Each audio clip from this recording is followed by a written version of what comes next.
It tells us how one must overcome difficulties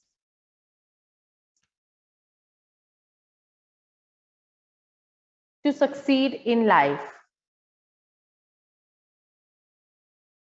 To succeed in life. Next, it gives us hope. It gives us hope when there is only despair.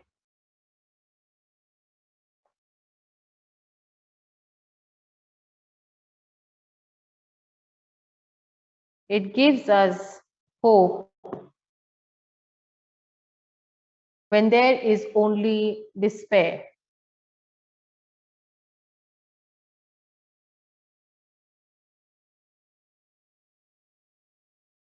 Next, it also teaches us to love, plant, and preserve trees.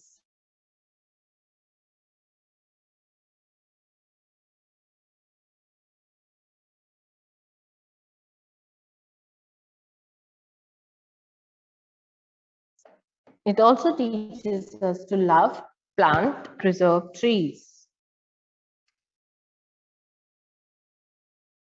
as they are important for human survival.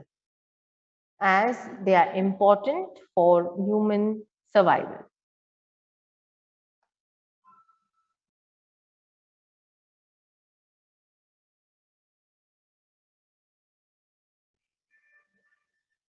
All right. So that's your poem done. I have seen your syllabus, children. I don't know if you all have a hang of your syllabus, but I have seen your syllabus and I have got to know that this is what you'll have. You'll have stories 1.1, 1.2, 1.3. You have 2.1, 2.2, 2.3.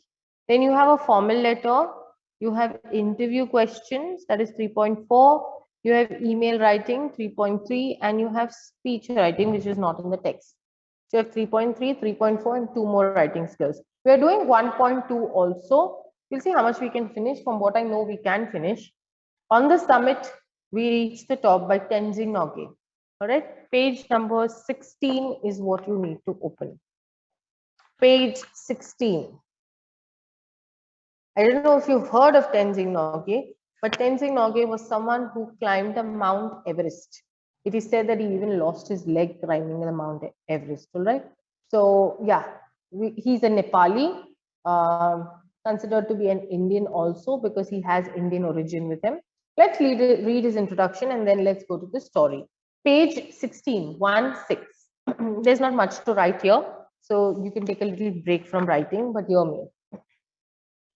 Tenzing Norgay, 29th May 1914 to 9th May 1986, known by birth as Nyangyal Wangdi and often referred to as Sherpa Tenzing, was a Nepali Indian Sherpa mountaineer. Sherpa is a tribe. He was one of the first two individuals known to reach the summit of Mount Everest, which he accomplished with Edmund Hillary on the 29th of May 1953. He has 3 honors. One is the Tiger Medal, the second is the Star of Nepal, and the third is the Padma Bhushan. Tenzing describes the climb to the top, and all events occurred during the historic climb. The article also describes what brought him to climbing mountains. So he tells you his first summit, how he reached the top, and what happened when he reached or while he was going there. On to the summit, we reached the top. When we left Camp 9 on Friday morning, I was determined to get to the top on this day. That morning, I remember thinking I was to get to the top even if I die. I was not afraid to die that day. We set out early and all the way from Camp 9 to the peak, we alternated. Okay, so just to give you an idea of what is alternating, Camp 9 was a camp that was midway through the forest or midway through Everest. You had Camp 1, 2, 3, 4, 5, 6, 7, 8, and 9th was one of the last ones. After that, whoever went up, they ventured on their own because they couldn't set up a camp from there. The hill was steep, the weather conditions were terrible, And only if you were really daring enough to actually, and gutsy enough and determined enough to climb up the Mount Everest, would you go from there. Now here you have Edmund Hillary, who is climbing the mountain with Tenzing Norgay. They decided to change positions. That means first one went ahead and the other led, went from behind. The next, the other led the other fellow and he turned behind. All right, so they kept going forward and back only so that they had chances of leading each other right to the top, and nobody took the final credit of reaching the mountain alone. I would take the lead and then Hillary. The man who follows when climbing has a difficult job, both in climbing up and climbing down. He is the anchor. The man going in the lead cuts the steps and breaks the waves. This is what he's supposed to be doing. The man who's second creates an anchor. That means with a sharp object, he keeps anchoring their rope, only so that if they miss the step, they don't fall down. But the one ahead also has a difficult job. And what is it? He has to keep cutting ice to make a step for the one behind to climb up onto. In my pocket, I had 4 flags. When we were still at Camp 4, Colonel Hunt gave me 3 flags, those of Britain, the United Nations, and Nepal. He charged me with the duty of planting them on the top of the hill. These 3 flags are in your care, he said. When you and Hillary reach the top, put them at the peak. I'm sure that you and Hillary are going to do it. Okay, so Colonel Hunt was a British colonel, British officer. And he knew for some reason that both of these 2 men were going to reach the top. So he gave them the United Nations flag, that is the UN flag. He gave them the Nepal flag because Tenzing was from Nepal. And he also gave him his own flag. And he said, when you reach the peak, you will hoist the flag out there. I told Colonel Hunt that I was carrying the Indian flag with me and I would like to be on the top with the other flags. I had to ask Colonel Hunt's permission in his capacity as leader of the expedition. Indian flag, Colonel Hunt said. By all means, I am glad. I know that you bought an Indian flag. All right. So he asked him permission. He said, well, you've given me 3 flags to put up, but there's one more flag that I would wish to put up. Maybe because he was also from Indian descent. So he didn't want it to show that he was only Nepali. Also, Nepal was very much a part of India until the British went away. So definitely he had his roots still connected into India. So he wanted to put up that flag and he seek permission from the British officer. After 1 hour of steady going, we cut across from the south face and started up the west side, where we had to pass up a steep line of rocks. This was slow and difficult. Once we had cleared these, there was nothing barring our way to top, but a snow-covered incline, sloping less and less as it neared the top. So they moved from south now, they started moving towards west. But it was going to be a very, very difficult climb. Why? Because they couldn't stop anyway. Secondly, it was such a steep mountainside that it was difficult to cut through the mountain and make steps to go up. It was only inclining and it was getting thinner and thinner as they moved higher and higher. All right, so it was very difficult for them to take their strides. These last 60 or 70 feet up the top were not very dangerous, but we kept up the same steady pace and we reached a small flattened summit almost together. During the last 50 feet from the peak, Hillary and I were moving about 20 feet apart. We were tied together with a rope. Most of the time the rope was loose, but when we went over dangerous ground, we drew it taut. Right? So the last 50 feet that people think, oh, we just achieved, it's just a few 50 feet and we'll be up there. That was the one that seemed to be a little challenging to them. All right, wherever there was a dangerous ground, they tightened the rope. But whenever the ground was not very dangerous, they kept the rope very loose around their waist. This rope was a symbol. It tied us together, a symbol of unity. Unity between 2 people, both from different nations climbing the mount. One could not move without the other. We were not 2 individuals, but a team. If one had to fall, both would fall. If one had to move, the other one had to move. If he didn't move, the other also kept being stranded in the same place. I have been asked many times, who was first? So many people asked Tenzing. They asked him, who was first? Tell us the truth. Who climbed the mountain first? When we were within reach of the summit, I did not think of who was going to be first. I'm sure that Hillary was not thinking that. Climbing takes all your attention. You have many more important worries. What does it matter whether I reach the top first or Hillary? Our main thought was that both of us reached the top. We had to. One could do it alone. So both of them were each other's support system. Both of them had to keep moving up together because you couldn't climb the mountain alone. You needed one to keep clearing up the steps and one to keep anchoring themselves straight onto the mountain. So both of them had no idea, or they had no preconceptions in their mind that one of them had to reach first. Their only sole motive was that both of them reach the mountain top. If there had been a difference of 1,000 feet between us, then one could make the claim that he was first. But even then, only the man behind him could confirm the distance between the two of men. Remember, there was only a 20 feet difference, so it was nothing. He says if there was a great difference, like 1,000 feet difference, then I can say that yes, one of us came first. But both of us were only 20 feet apart, so how does it matter? When we reached Kathmandu, all right, Kathmandu, for all of you who don't know, is in Nepal. We discovered that a controversy had arisen. Controversy is a disagreement. Like when you're discussing something with your friend or your partner and you disagree. We talked it over, Hillary, Colonel Hunt, and I.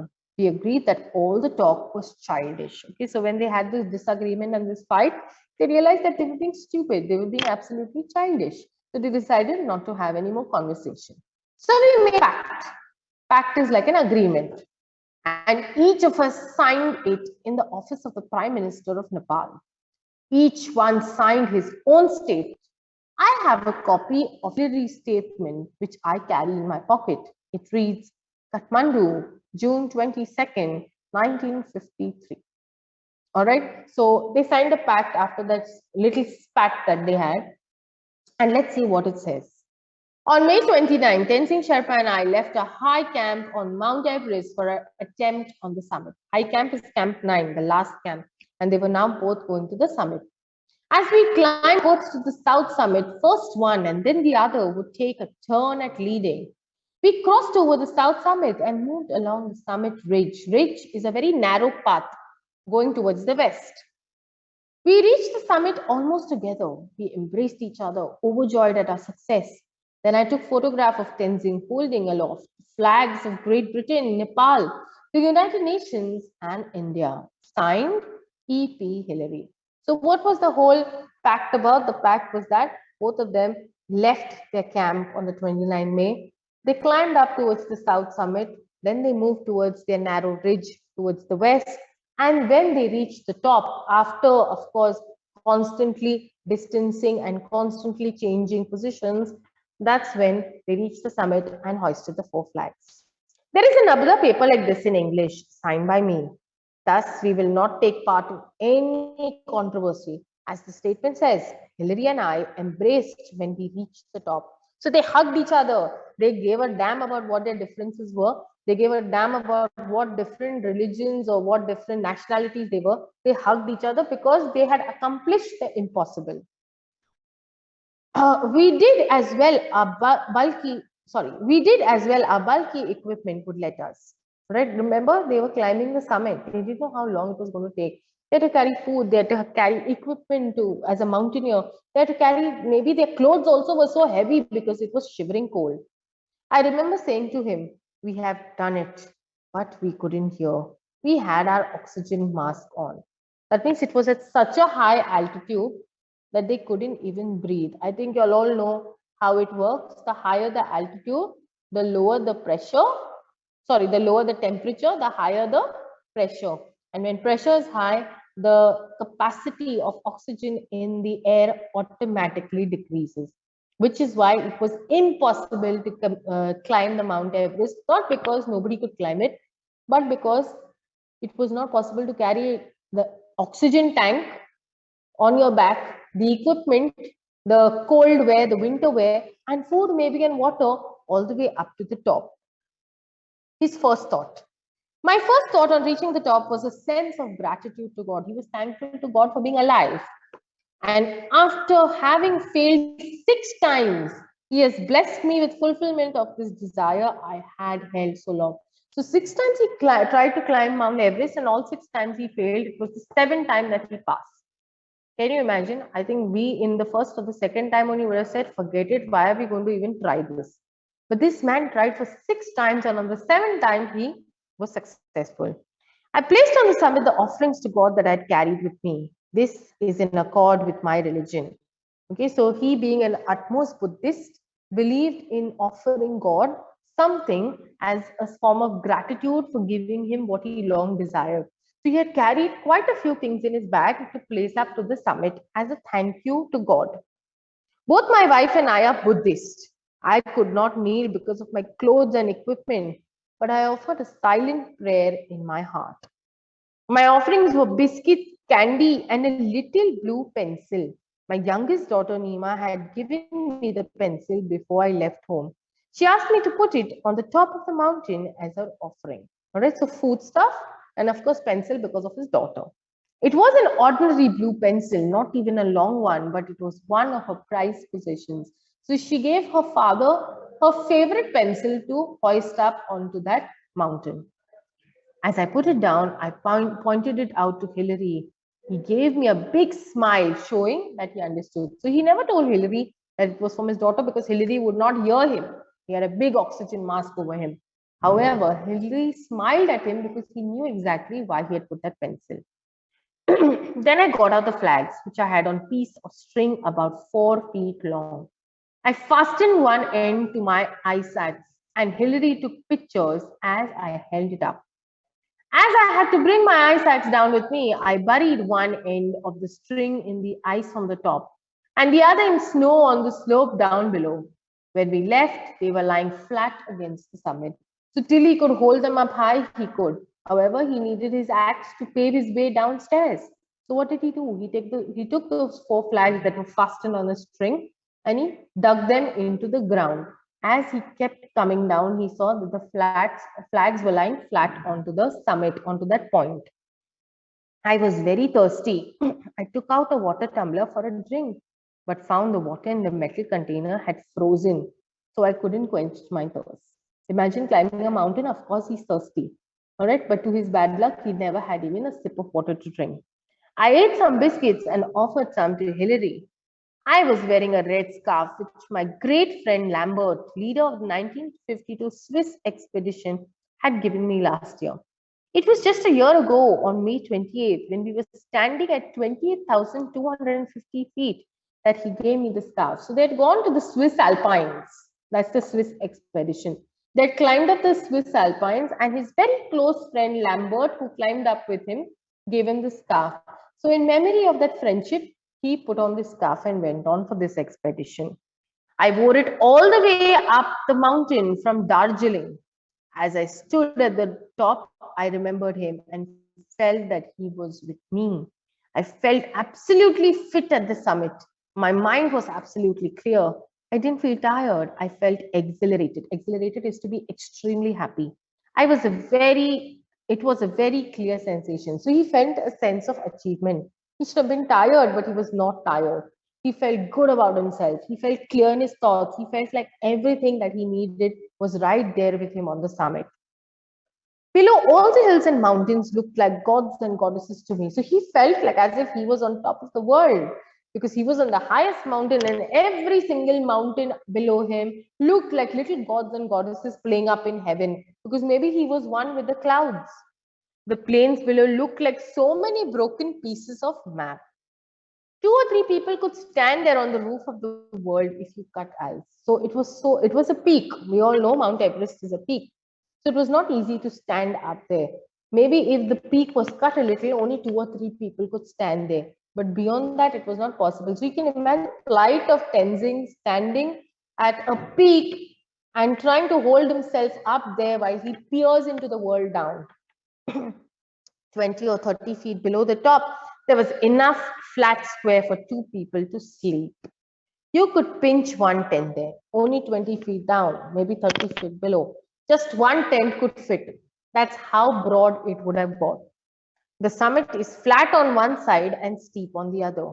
There is snow on the northern side, rocks on the south, and east, and snowy rock on the west. So there's nothing that they can see around. On one side, it's rocky, it's steppy. On the other side, it's completely steep. And one miss and they would fall straight down to the ground, maybe not even to recognize their own selves in heaven. We stayed on the top a little more than 15 minutes. So 15 minutes or so, they stayed up and they decided to come down. We were lucky that there was no gale. Gale is strong wind that is destructive. So there was no gale that was pushing them down or throwing them away. Or it could have swept us off. Okay, the wind would have driven them off from the summit. My next thought was how to get down safely. So they've reached the top. The climbing is never a problem. If you ever gone hiking, I don't know, but climbing is never a problem because you're constantly looking up and you keep going. But when you look down, that's where you can be off balance. That's where you can fall. On the descent from the summit, I was walking behind Hillary. I was following him and holding the rope tightly, and my determination was to make sure he descended safely. So who was leading? It was Hillary, and behind him was Tenzing. As they walked down, Hillary tried his level best to keep Tenzing safe. I must say that the climb down was more difficult and dangerous than the climb up, as I told you. If you slipped down, you would go into Kanchung Glacier and there could be no trace left of you. All right. So if they had to slip, nobody would even know that they were missing unless they didn't come for a lot number of days and people would declare them as missing and maybe dead also. So if they slipped, definitely their families would have no trace of them. More caution needed. Of course, it took less time climbing down, but you needed more husia. Husia is caution in Nepali language. When I reached Camp 9, my first thought was, thank God we have been spared an accident. And if up to now there have been no accidents, I hope there will be none in future. I had always prayed to God and he had saved me. He was very grateful that he came down in one piece without any accident. At Camp 9, so somewhere midway through the Everest, where everybody was waiting back in the camp for them, let's see what happened. Hillary and I were in no mood for any talking. We just attended to our own things. They were so tired that they were in no mood to have a conversation. We stayed there about half an hour. We boiled some snow to make lemon water and drank it. When we left, we took only our sleeping bags and left everything else behind in the tent because it was so heavy. They were tired. It was impossible for them to carry everything right down to the foothills. So what did they do? They took only one thing, that is their sleeping bag, and walked. From Camp 9 to Camp 8, where we spent the night, was an easier job. Just above Camp 8, where the others could see us, I raised my arm with my thumbs up. So he did this. CWF noise, add WG low, saws, and their faces flushed with joy. The two colonels down there, one of the West Focus and one of the Western Ghats, saw them and they were happy. Happy that both of them had survived the summit. The fact that he did this meant that he had reached the summit and he was back. In this way, I was able to tell them of our success. As we got nearer to Camp 8, Lo came to meet us and came up about 300 feet with tea and coffee. He knew they were shivering. He knew they were thirsty. He knew they were on the brink of maybe even freezing. So what did he do? He climbed 300 feet himself and came with coffee and tea for them. Another 50 feet down, we met Noise, who brought us more tea. This tea smelled kerosene. The tea was smelling horrible because first of all, it was made out of the snow and God knows where. So it was smelling bad, but they had to drink it. Apparently, it had been made in a hurry and somehow some kerosene got into the welcome cup. But I thought since the gentleman had taken so much trouble to bring it, I was going to enjoy it, whatever the smell. So irrespective of the fact that kerosene was mixed into the tea, they were going to have fun. They were going to enjoy it no matter what. All right. Have you understood this story? Anyone, any problem with this story? It's very interesting, very simple and very sweet story. Any problem, children? I need to know. If no, I need a thumbs up. I need to see your emojis quickly. I need a thumbs up that you have understood what I have taught you today. So we did one story today and we did a poem. All right. The next time we come in, we are going to do maybe one more story and definitely we are going to go on with a poem. We'll try and do some writing skills. I'm just going to unmute you for a minute. Please tell me. I have a chat. Someone has. Okay. Please tell me, children, when is your exam exactly? Is it scheduled on a particular day or do you all not know at all? 1 minute. I'm going to unmute you all. Give me a minute. Yeah. Can someone raise their hand and unmute themselves? They haven't told us anything about that yet. Okay, they haven't told you all anything. So we will continue with our syllabus and we will try and finish how much ever we can because whenever your exams come up, you should be prepared. 1.1 to 1.3. 2.1 to 2.3 and you have 4 writing skills. So as of now, we finished 3 units. All right. Yes, Siddesh, you have something to say, my dear? You wanted to raise your hand or is it okay? All right. If you all have any, Palanch, yes, Palanch, your hand is raised. Please unmute Ma'am, yourself. Hmm. the sir told us that it's going to be after Diwali vacation. That's it. Okay, And they fine. gave us the syllabus. All right. No problem. I think this is the same syllabus that I have just given you all, right, Palanch? Because that's what Yes, was ma'am. forwarded to me. All right, Yes, great. ma'am. Fine. So what you'll do is as your homework, as and when I teach you something, as and when I finish, your homework is to read it so that you don't forget it for the exam. Okay, I'm sure it's not science and math where you have to keep practicing, but you can spare a day after my class and read whatever I've taught you all. All right, children. Thank you and have a nice day. Bye-bye. Bye. Ma'am, thank Bye, ma'am.